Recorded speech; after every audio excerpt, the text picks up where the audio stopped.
Bismillahirrahmanirrahim. Assalamualaikum warahmatullahi wabarakatuh. Apa kabar semuanya? Alhamdulillah hari ini kita berjumpa kembali di channel saya.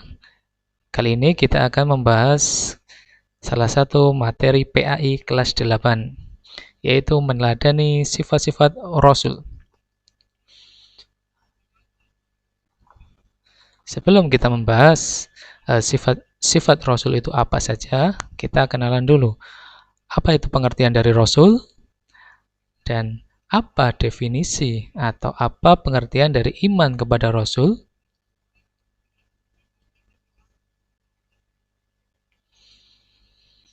Iya, Rasul adalah seorang laki-laki yang mendapatkan wahyu Allah dan wajib menyebarkan ajarannya. Sedangkan iman kepada Rasul adalah meyakini dengan sepenuh hati bahwa Allah telah mengutus para rasulnya untuk menyampaikan wahyu kepada umatnya.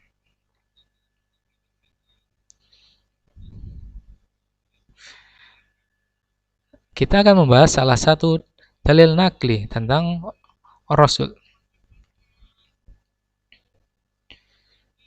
yaitu tertuang dalam surah Ali Imran ayat 164.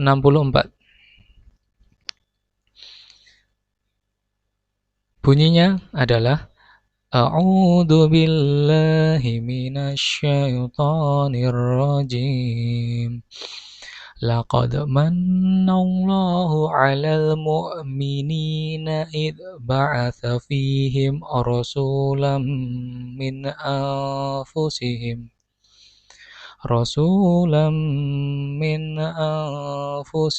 yatlu 'alaihim ayatihi wa yuzakkihim wa yu'allimuhumul kitaba wal hikmah wa in kanu min qablu lafi dhalalim mubin. Apa artinya? Sungguh Allah telah memberi wahyu. Sungguh Allah telah memberi karunia kepada orang-orang beriman ketika Allah mengutus seorang Rasul Muhammad di tengah-tengah mereka dari kalangan mereka sendiri, yang membacakan kepada mereka ayat-ayatnya, mensucikan jiwa mereka, dan mengajarkan kepada mereka kitab Al-Quran dan hikmah atau sunnah, meskipun sebelumnya mereka benar-benar dalam kesesatan yang nyata.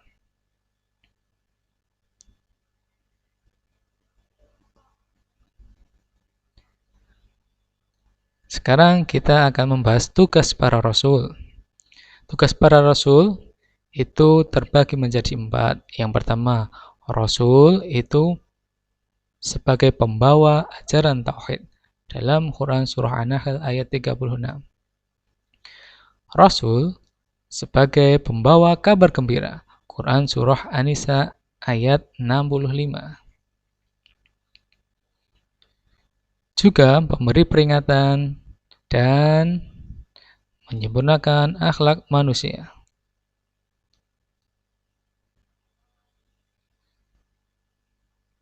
Sifat-sifat Rasul.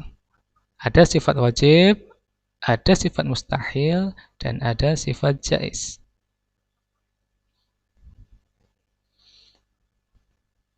Sekarang kita akan membahas sifat wajib dan sifat mustahil terlebih dahulu. Sifat wajib yang pertama yang dimiliki oleh seorang Rasul yaitu Rasul itu pasti bersifat shidik atau berkata benar. Kedua, seorang Rasul itu amanah, pasti dapat dipercaya. Tiga, tabligh atau menyampaikan wahyu yang Allah berikan. Dan yang terakhir, fatonah, seorang Rasul itu cerdas. Sekarang, apa lawan dari sifat shidik? Apa sifat mustahil bagi Rasul yang pertama? Lawan dari shidik yaitu kazib atau kizib yang berarti dusta. Jadi seorang rasul itu tidak mungkin berkata dusta. Apa lawan dari amanah? Yaitu khianat, yang artinya tidak dapat dipercaya. Jadi seorang rasul mustahil untuk berkhianat. Lawan dari tabligh yaitu kitman. Kitman artinya menyembunyikan. Seorang rasul tidak mungkin menyembunyikan wahyu yang Allah berikan kepada dia. Dan yang terakhir, lawan dari fatonah atau cerdas, yaitu baladah atau bodoh. Jadi seorang rasul itu pasti diberikan kelebihan Allah dalam hal kecerdasan. Tidak mungkin seorang rasul itu tidak tahu apa-apa. Sifat-sifat rasul. Yang ketiga, yaitu sifat jais. Ternyata seorang rasul itu memiliki sifat manusiawi, yaitu dikenal dengan istilah aradul basyariah. Contohnya, rasul butuh makan, seorang rasul butuh minum, seorang rasul merasakan haus, lapar, dan letih. Itu adalah sifat manusiawi yang dimiliki seorang rasul, karena rasul juga merupakan manusia biasa. Sekarang kita akan mengenal dakwah-dakwah para rasul utusan Allah. Dari Nabi Adam nanti sampai Nabi Muhammad SAW. Kita akan jelaskan poin-poinnya saja, inti dari dakwah para rasul tersebut. Kita mulai dari Nabi Adam. Nabi Adam berdakwah kepada anak keturunannya untuk mengajarkan tauhid agar anak keturunannya mengesahkan Allah dan tidak menyembah selain Allah. Nabi Idris alaihissalam juga merupakan rasul nabi yang mengajarkan tauhid kepada kaumnya. Nabi Idris ini dikenal sebagai orang yang pertama mengenalkan tulisan atau tulis-menulis, menjahit baju, atau dalam hal medis. Nabi Nuh alaihissalam, beliau juga membawa risalah tauhid kepada kaum Merasib. Beliau dianggap menjadi seorang rasul usia 480 tahun. Kemudian berdakwah selama 500 tahun. Jadi total usia beliau kurang lebih 980 tahun. Dan hanya mendapatkan pengikut tidak lebih dari 80 pengikut. 40 laki-laki, 40 perempuan.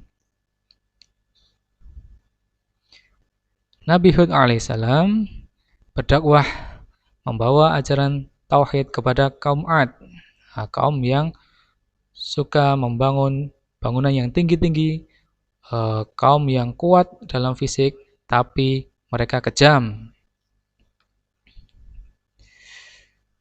Selanjutnya Nabi Soleh alaihissalam, beliau juga berdakwah tauhid mengesahkan Allah kepada kaum Tsamud, yaitu Nabi Soleh mendapat mukjizat berupa unta betina.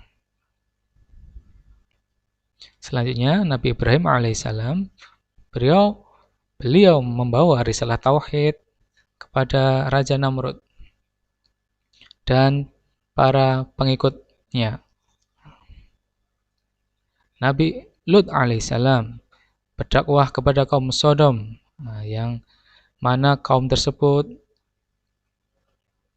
menyukai sesama jenis, na'udzubillahi min dzalik, yang akhirnya para kaum yang durhaka kepada Allah dan Nabi Lut, maka mereka diazab oleh Allah dengan hujan batu. Nabi Ismail alaihissalam, beliau membantu dakwah ayahnya yaitu Nabi Ibrahim alaihissalam. Nabi Ishak alaihissalam merupakan saudara Nabi Ismail, tapi beda ibu, yaitu ibunya adalah Sarah. Dan dia juga menyebarkan ajaran tauhid kepada umatnya. Selanjutnya Nabi Yakub alaihissalam, beliau adalah putra dari Nabi Ishak dengan membawa ajaran tauhid kepada umatnya. Nabi selanjutnya adalah Nabi Yusuf alaihissalam. Ia adalah putra Nabi Yakub alaihissalam. Beliau berdakwah di Mesir, bisa menafsirkan mimpi dan berparas tampan. Selanjutnya adalah Nabi Ayyub alaihissalam, merupakan keturunan dari garis Nabi Ibrahim, Ishak, dan Esau. Selanjutnya, Nabi Syuaib alaihissalam berdakwah kepada kaum Madian atau penduduk Aikah, yang mana penduduk tersebut suka berbuat curang dalam takaran, meneror para penduduk, dan Allah tembakan gempa dan guntur kepada mereka. Selanjutnya Nabi Musa alaihissalam berdakwah kepada Bani Israel dan melawan keangkuhan dari Raja Fir'aun yang mengaku sebagai Tuhan. Nabi Harun alaihissalam membantu dakwah daripada Nabi Musa kepada Bani Israel. Nabi Zulkifli alaihissalam merupakan garis keturunan dari Nabi Ayyub, berdakwah kepada bangsa Romawi. Nabi Daud alaihissalam berdakwah menghadapi Jalut, yaitu makhluk raksasa, yang mana Allah memberikan mukjizat kepada Nabi Daud alaihissalam, yaitu dapat melunakkan besi. Selanjutnya Nabi Sulaiman alaihissalam berdakwah kepada Bani Israel. Nabi Sulaiman memiliki kemampuan dapat berbicara atau dapat memahami pembicaraan dari hewan. Selanjutnya Nabi Ilyas alaihissalam, beliau berdakwah tauhid di kota Ba'laba. Dilanjutkan Nabi Ilyas alaihissalam, beliau juga berdakwah tauhid. Beliau diberi anugerah oleh Allah dapat menyembuhkan orang-orang yang sakit. Oke, selanjutnya Nabi Yunus alaihissalam. Nabi Yunus berdakwah di kota Niniwe atau daerah sekitar Irak, yaitu penduduk yang suka berbuat jahat. Nabi Yunus diberi ujian oleh Allah, ditelan oleh ikan paus. Karena kesabarannya selalu berzikir kepada Allah, Nabi Yunus selamatkan, dikeluarkan dari perut ikan. Nabi Zakaria. Nabi Zakaria berdakwah juga di kalangan Bani Israel. Nabi Zakaria diberi amanah oleh Allah untuk menjaga atau menjadi wali dari Maryam binti Imran, yaitu ibunda dari Nabi Isa alaihissalam. Nabi Yahya alaihissalam, yaitu putra dari Nabi Zakaria yang berdakwah tauhid, memiliki akhlak yang luar biasa. Selanjutnya Nabi Isa alaihissalam berdakwah juga kepada Bani Israel. Beliau memiliki 12 sahabat yang dinamakan kaum Hawariyun, yang mana salah satu sahabatnya tadi ada yang berkhianat, yaitu siapa? Yudas Iskariot, yang mana ketika Nabi Isa melarikan diri ke gua dan dikejar-kejar oleh pasukan kerajaan dan orang-orang yang tidak suka dengan Nabi Isa, termasuk Yudas Iskariot, Nabi Isa diselamatkan Allah, diangkat ke langit oleh Allah, dan wajah Yudas Iskariot yang ada di gua tersebut diserupakan kepada wajah Nabi Isa, lalu ditangkaplah Yudas Iskariot tersebut, yang dianggap para pengejarnya itu adalah Nabi Isa. Jadi Nabi Isa ini masih hidup, tapi berada di langit, dijaga oleh Allah Subhanahu wa Ta'ala. Selanjutnya Nabi Muhammad Shallallahu Alaihi Wasallam yang merupakan khotamun Ambiya, yaitu apa? Penutup para nabi. Jadi tidak ada nabi lain lagi setelah Nabi Muhammad Shallallahu Alaihi Wasallam.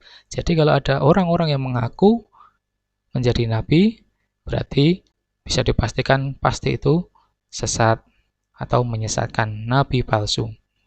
Nabi Muhammad berdakwah kepada kaum kafir Quraisy dan seluruh penjuru Arab Saudi dan kepada negara-negara lain yang didakwai oleh Nabi Muhammad Shallallahu Alaihi Wasallam, Nabi untuk seluruh alam.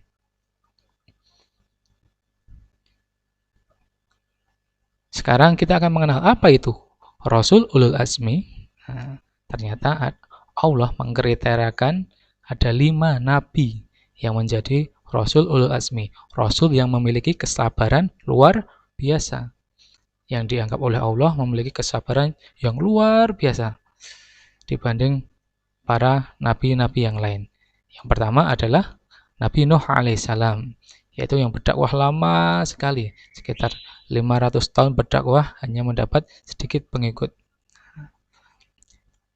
Ketika membuat bahtera yang merupakan mukjizat dari Allah, Nabi Nuh alaihissalam dapat membuat bahtera yang bisa akhirnya menyelamatkan Nabi Nuh dan para pengikutnya dari azab Allah berupa hujan yang lebat 7 hari 7 malam. Kedua adalah Nabi Ibrahim alaihissalam. Nabi Ibrahim alaihissalam memiliki kesabaran yang luar biasa, yaitu salah satunya dia atau beliau tetap melaksanakan perintah Allah Subhanahu wa taala ketika diperintah lewat mimpi oleh Allah untuk menyembelih putranya yang sangat dikasihinya, sangat disayanginya, yaitu Ismail, Nabi Ismail alaihi salam. Nah, Nabi Ibrahim juga ketika itu diberi mukjizat oleh Allah, tidak mempan dibakar api ketika Nabi Ibrahim akan dibakar oleh Raja Namrud dan pasukannya. Allah menjadikan api itu menjadi dingin. Selanjutnya Nabi Musa alaihissalam, Nabi yang sangat luar biasa perjuangannya dalam menghadapi Fir'aun dan dalam menghadapi umatnya sendiri, yaitu siapa? Bani Israel yang kurang percaya kepada dakwah yang diberikan Nabi Musa alaihissalam. Akhirnya atas bantuan Allah, Nabi Musa alaihissalam dapat diselamatkan dari kejaran pasukan Fir'aun dengan mukjizat-mukjizatnya, yaitu apa?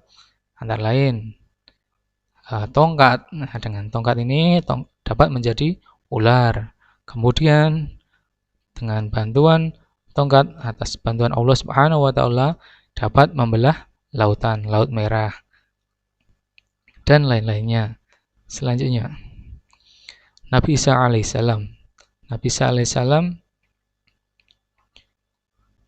mendapat mukjizat banyak sekali, luar biasa, yang membantunya dalam berdakwah menghadapi kaum Bani Israel yang tidak taat ataupun kerajaan-kerajaan yang tidak menyukai Nabi Isa alaihissalam.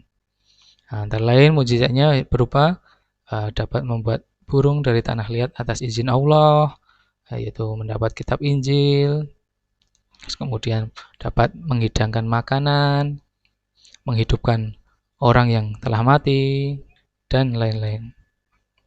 Selanjutnya Nabi Muhammad SAW, Masya Allah perjuangan beliau dari dakwah sembunyi-sembunyi sampai terang-terangan, dimusuhi oleh keluarganya, dimusuhi oleh masyarakat kafir Quraisy, tapi tetap berdakwah demi menegakkan syariat ajaran Islam, menyebarkan Al-Quran, wahyu dari Allah Subhanahu wa taala.